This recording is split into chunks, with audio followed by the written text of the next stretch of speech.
Hi, today I'm going to show you how to mount your rubber stamps onto your wooden blocks. The way you get your stamps is you get them unmounted. You get them in a box like this one. You get your images, your wooden blocks, and a little sheet of stickers which will become your labels in order for you to identify your stamps. So you will get different size blocks for most of our stamps, and the reason for that is because some of the images vary. So like for example, the long one I would use to fit the J. I wouldn't use this little one because it doesn't fit, it hangs over. So before I mount any of my stamps, what I want to do is I want to play match up. So I will trim the stamps, and I'll show you how to do that. I will trim the rubber rather, and I will play match up with my blocks. And once I have them, I will set them up on top of each of the blocks, and I will then go ahead and peel the backing. Okay. Today I'm going to show you how to trim the rubber stamps. So you take the perforated sheet, you separate it, and get each image individually. The way you want to do this is you want to cut in straight cuts. You want to get as close to the image as possible without cutting the image, of course. And you want to make straight cuts. You don't want to round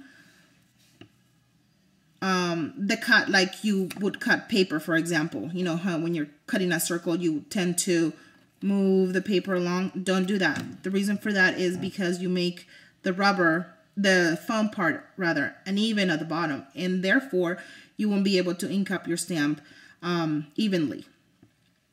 So you make straight cuts, even in the rounded part. Like this Y has a rounded edge, that's okay. I'm going to make a straight cut, and then I go straight from here.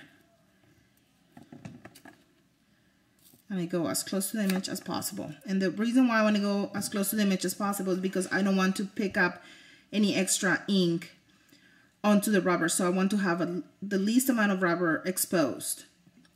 Okay, so there's one. Let me do the R.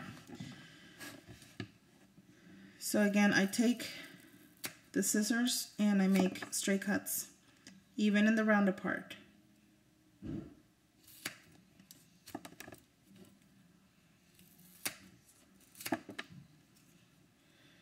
Okay, just as simple as that. Okay, so let's say I have all of my images cut out, which I don't, but let's just pretend. So once I have them all cut out, I take my wooden blocks and I start playing with them so I can fit them correctly. So I put it on top of that. That seems to fit just fine.